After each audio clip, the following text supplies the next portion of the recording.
Hello student, today we are going to see hydrogen spectrum series. Okay, so there are 5 spectrum series. I am going to explain how the 5 spectrum series is there. Okay, and also we are going to learn how to find the wavelength of our different spectrum series. Okay, so total energy derivation we are going to do, change in energy derivation, and also wavelength, Ribot constant value.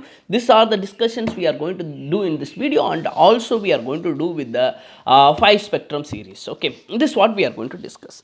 See, first I am going to start with how to find the total energy. Okay, total energy, usually energy will be potential energy plus kinetic energy. So total energy is going to be kinetic energy plus potential energy. Kinetic energy is going to be of mv square, of mv square. What about the potential energy? So potential energy in electrostatic potential energy is going to be 1 divided by 4 pi epsilon naught, 4 pi epsilon naught. It is a hydrogen atom. Inside will be a proton, neutron will be there. Outside will be electron will be there. Okay. So n number of proton. So Z times of it's a proton value and charge of electron value. Okay. Divided by distance, it's a radius of the orbit, so it's a radius. Okay, like that we can take it. It's called electrostatic potential energy, it's called kinetic energy. What is the next step I can do? Okay, the electron is moving towards the centripetal force. Okay, towards the center. So centripetal force mv square divided by r is equal to electrostatic force, which is going to be 1 divided by 4 pi epsilon naught. Q1 is going to be Ze, Q2 is going to be the E, divided by r square. R is the radius of the orbit. R square get cancelled. I got what is mv square. So we are going to substitute mv square here. Okay.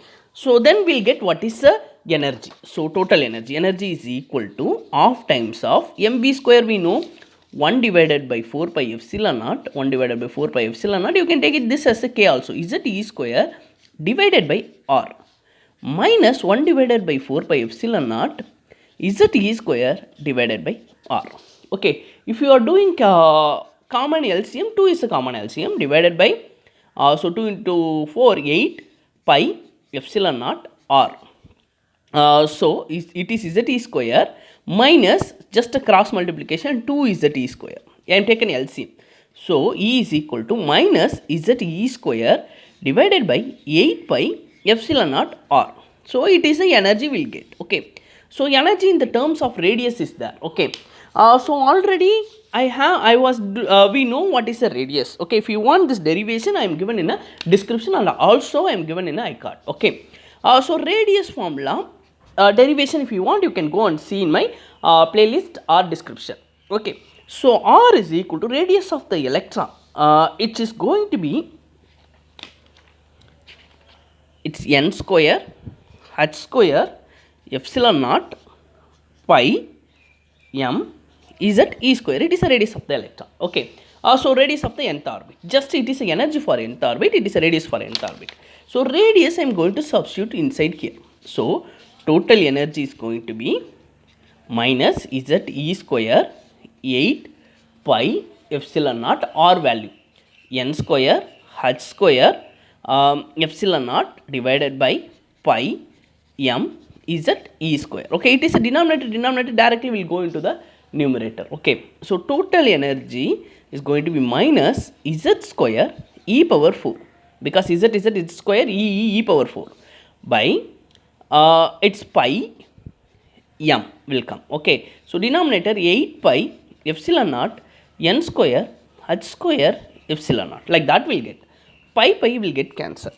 Okay, so finally we'll get what is the energy. So energy for nth orbit, it's going to be minus Ze square. Hydrogen Z is going to be the 1 e power 4 m divided by 8 epsilon naught n square h square epsilon naught you can write as a epsilon naught square. Okay, this what will get energy. If you are calculating this everything, energy for nth orbit, it's very simple value will get 13.6 EV divided by n square. It's for nth orbit. Energy inversely proportional to the squaring of number of orbit. N is for the nth orbit. Okay, so this what we can do.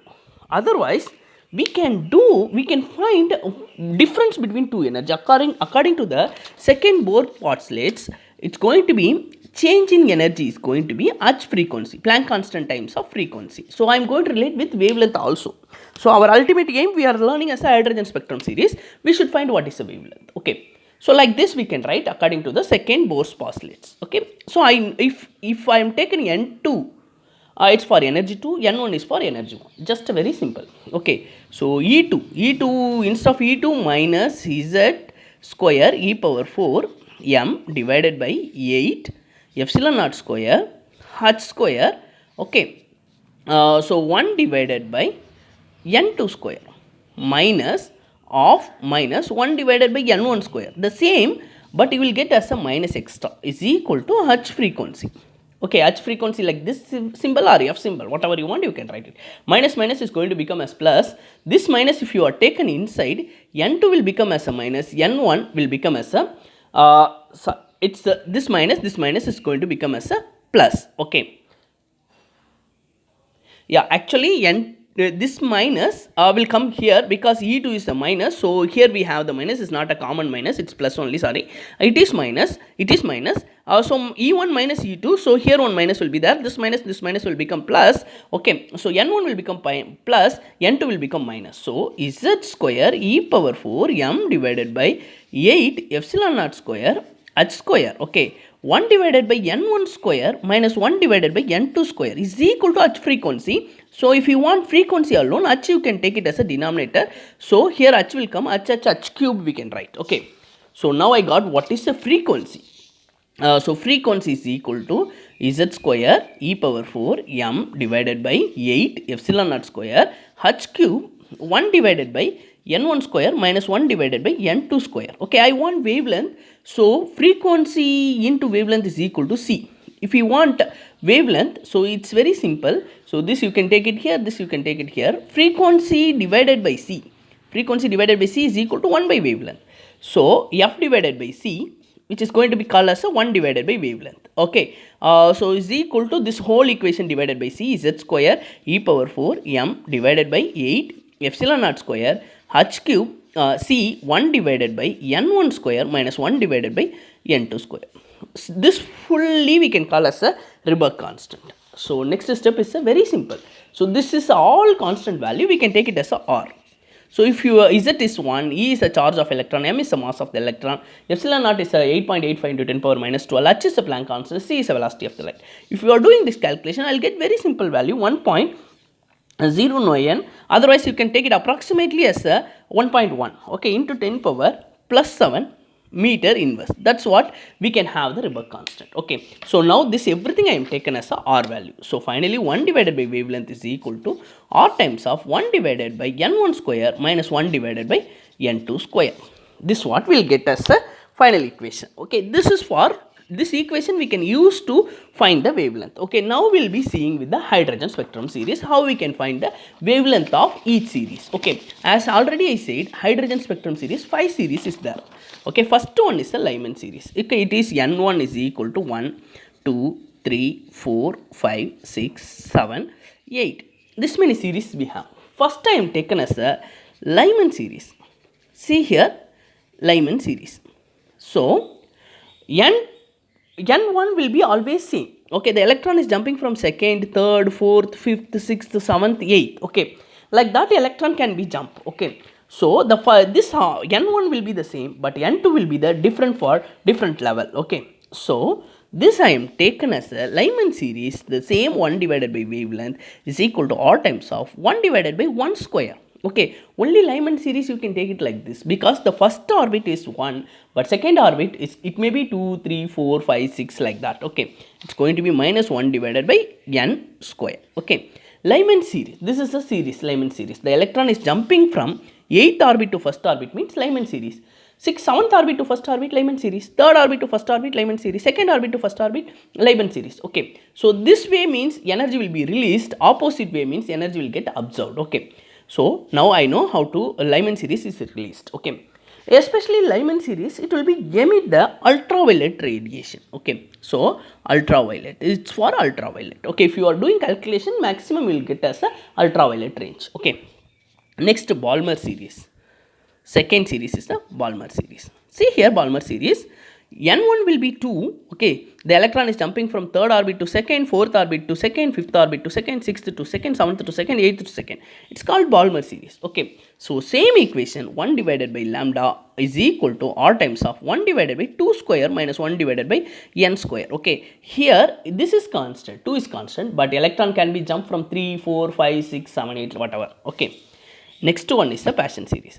This is wrong, okay. So Paschen series, so Paschen series, okay. So this case the same, okay, first we'll see Balmer series, what light will be emit. It's going to be the visible light will be emit, okay. It's a fixed value. Balmer series mostly if you are doing calculation means we'll get as a visible range, okay.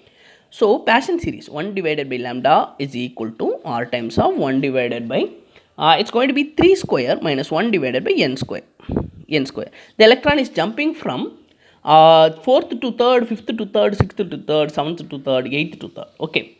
So it's going to be the infrared. Remaining all three will be the infrared. Infrared range will be the more, okay. The next series, okay, it's going to be the fourth series. It's called bracket series.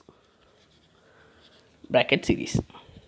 When bracket series is there, the same 1 divided by wavelength, okay, it's going to be r times of 1 divided by 4 square minus 1 divided by n square, okay. The electron is jumping from different orbit to the fourth orbit. It's going to emit as an infrared, okay. Next one, p-found series, okay, last one. So it's going to be the equation, same equation, lambda or 1 divided by 5 square minus 1 divided by n square, okay. So the electron is jumping from different orbit to the fifth orbit, okay. So it's going to be the p-found series. So one thing you should keep it in your mind, Lyman series mostly it's emit ultraviolet, okay. Balmer series which will be the visible, if you are calculating also you will get visible. Paschen series, Balmer series, bracket series, p-found series, this everything is the infrared, okay. In case, okay, in case they asked how the wavelength can be calculated means, here you can substitute second, already we know Ribach constant, you will get wavelength, okay. So easily you can calculate with the different hydrogen spectrum series, okay. So this what we are learning from the hydrogen spectrum series. Thank you for watching my video. If you like my channel, please subscribe. If you want full videos about atomic physics and chapter wise, you can go and see in my playlist all the videos I am given. Thank you for watching my channel. Thank you everyone.